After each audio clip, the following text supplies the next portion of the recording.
Morning students, this is class 12th maths lecture 6th of chapter 4th determinants. Today we will discuss the solution of exercise 4.5. So question 11th is, this is the matrix given and you have to find the inverse of this matrix. So first of all find out the determinant of A. So determinant of A along the first row will be 1 into minus cos square alpha minus sine square alpha, then minus 0 plus 0, right? Because it is 0, so I have not written the second order determinant, right? Now this will become, take minus common, cos square alpha plus sine square alpha, and we know cos square alpha plus sine square alpha is 1, therefore it is equal to minus 1. So determinant is not equal to 0, therefore A inverse exists. Now find out the adjoint of A, and for that find out the cofactors. So cofactor of this element 1, for this leave the first column and the first row. So you will get this second order determinant and multiply it with minus 1 raised to the power 1 plus 1, that is 2. So you will get, when you will solve this is 1 and this will be minus cos square alpha minus sine square alpha, so it is minus 1.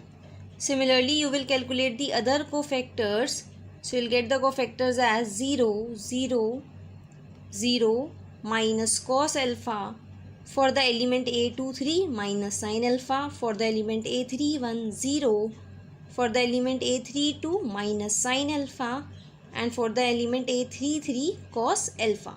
So adjoint of A will be this minus 1, 0, 0, 0 minus cos alpha minus sine alpha, 0 minus sine alpha cos alpha.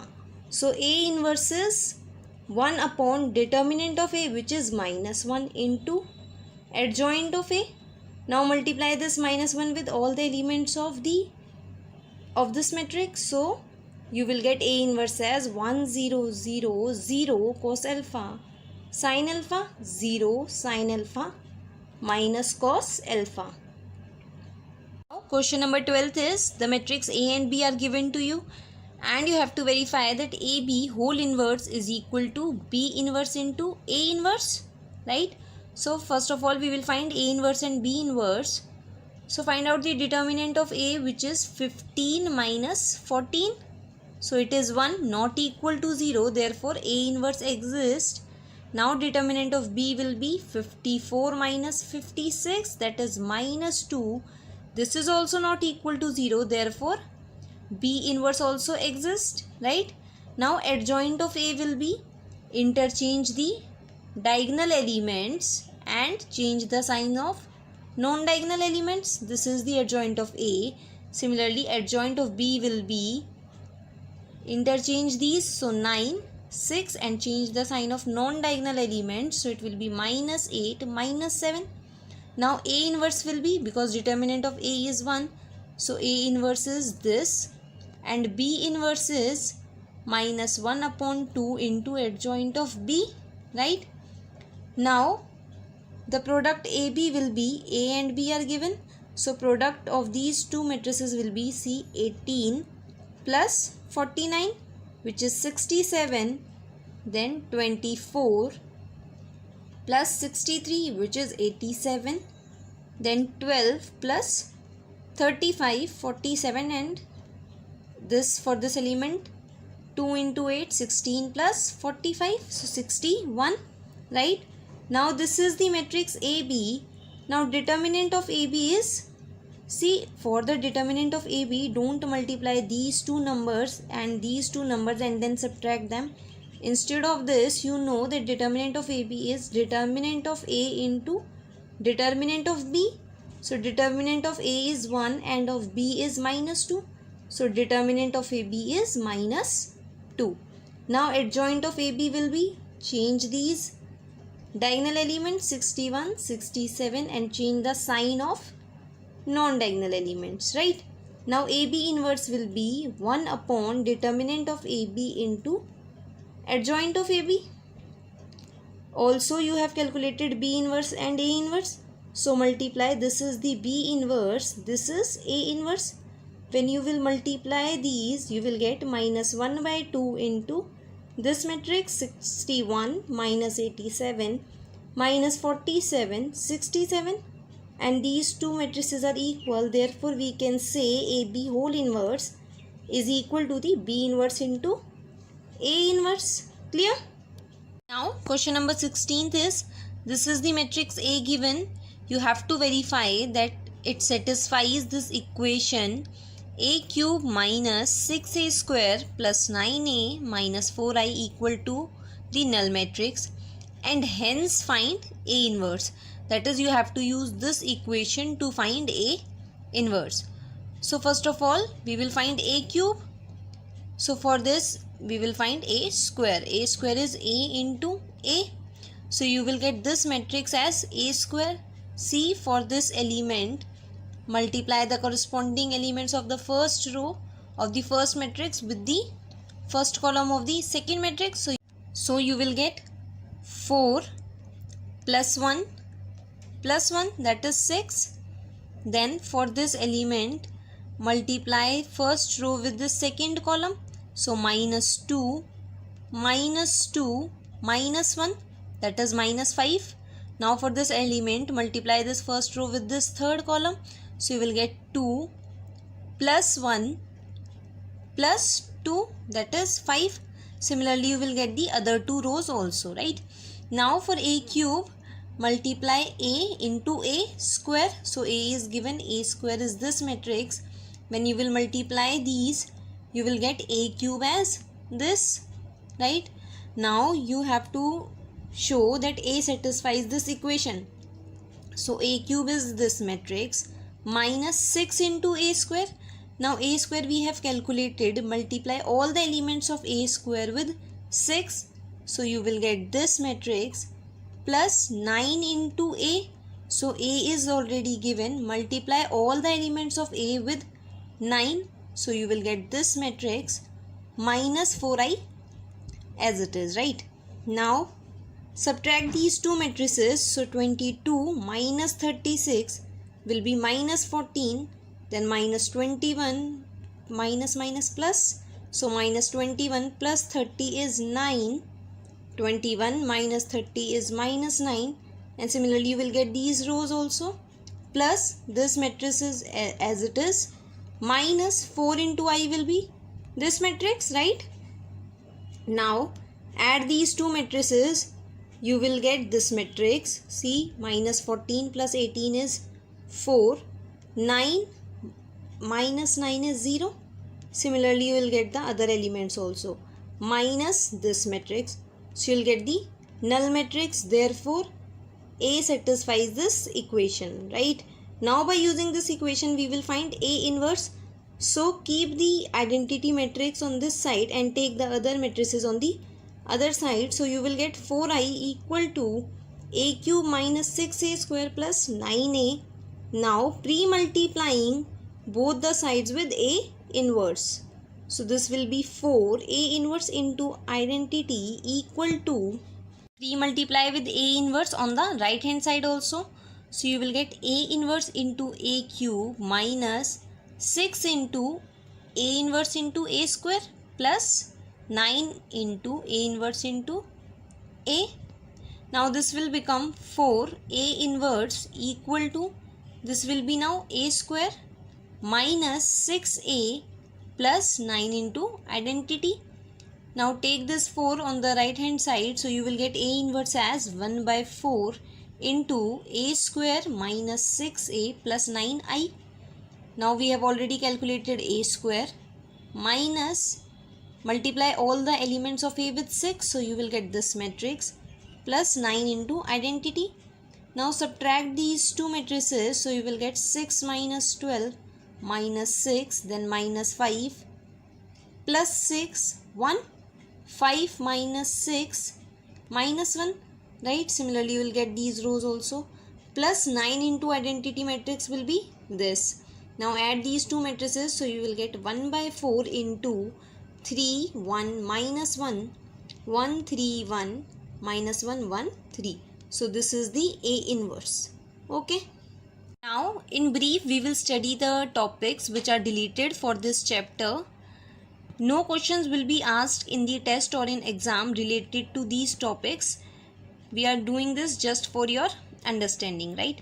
So properties of determinant says the first property is that determinant of A is equal to determinant of A transpose. That is, the value of the determinant of A is same as the value of the determinant of A transpose. This is the first property. Now second property is if you apply this elementary operation, that is if you interchange two rows or if you interchange two columns, then sign of value of the determinant changes, right? If you change any two rows or any two columns, then sign of the determinant changes. For example, if A is this matrix, so the determinant is 4 minus 6, that is minus 2, right? Now by changing the rows, row 1 changes to row 2, so the determinant will be 6 minus 4, 2. So sign of the determinant changes, right? Now the third property is if any two rows or two columns are same, then value of the determinant is 0. See example in this, these two rows are same, or if any two columns are same, then value of the determinant which you will get will be 0, right? Now the next is, fourth property is if you apply this elementary operation, that is if you multiply any row with the scalar or any column with any scalar, then value of the determinant gets multiplied with k. For example, if determinant of A is P and if you multiply the elements of row 1 with the constant 2, then the resulting matrix B determinant will be 2 into P. That is, if you multiply any row or any column with the constant k, then the determinant gets multiplied with k. Here we multiplied the elements of row 1 with 2, so the determinant of the matrix becomes 2p. That is, determinant gets multiplied with the constant number. Clear? So this means if you multiply any row or column, here I have multiplied the first row with k, so the complete determinant will get multiplied with k. That is, in determinants we can take out the constant term common from any row or any column, right? Now the fifth property is if the determinant is of this type, that is if any row or any column there are two terms given, right, then it can be written as sum of these determinants, which is a1, a2, a3. The second row and third row will remain same.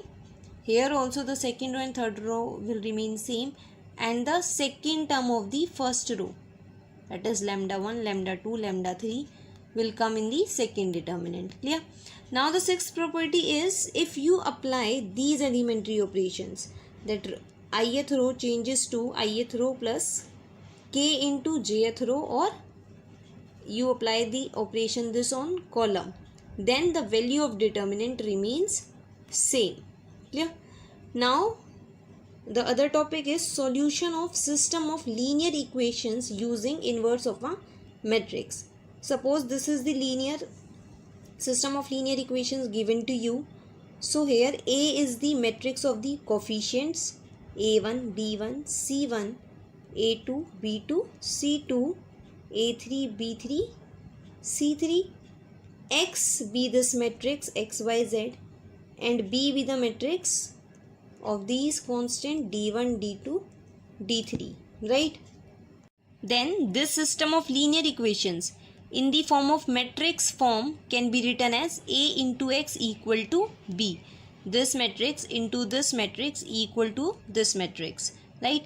Now if determinant of A is not equal to 0, then A inverse exists, right? And if A inverse exists, then we can say the value of X is equal to A inverse into B, right?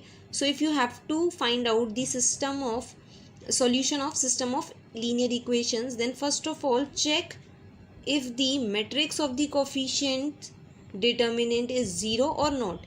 If it is not 0, then find out the A inverse. Then the value of x will be A inverse into B, right? For example, see this, solve this system of linear equation this. So A be the matrix of the coefficients 2, 5, 3, 2. X be the matrix of unknown variables x, y, and B is the matrix of constant 1, 7, right? Now find out the determinant of A first, which is 4 minus 15 minus 11, that is not equal to 0. Therefore we will say A inverse exists. Now the value of x will be A inverse into B. So x will be 1 upon determinant of A. Determinant of A is minus 11 into adjoint of A. Now adjoint of A will be, interchange these diagonal elements. So 2, 2, and change the sign of non-diagonal elements. So it will be minus 5, minus 3. This is the complete determinant of A into the matrix B. B is this matrix 1, 7. So x is this matrix xy equal to minus 1 by 11. Multiply these two matrices. So you will get minus 33, 11. Now take this minus 1 by 11 inside the matrix, that is multiply these elements with this number. So you will get 3 minus 1. Therefore value of x is 3 and value of y is minus 1, right? Now see, if the system of equation has one or more solution, then we say that the system is a consistent system. And if the system of the equation has no solution, then we say that the system of the linear equations is inconsistent. Clear? So we will not do any question or any exercise related to these topics. So your homework is you have to do these questions of miscellaneous. Okay? Thank you.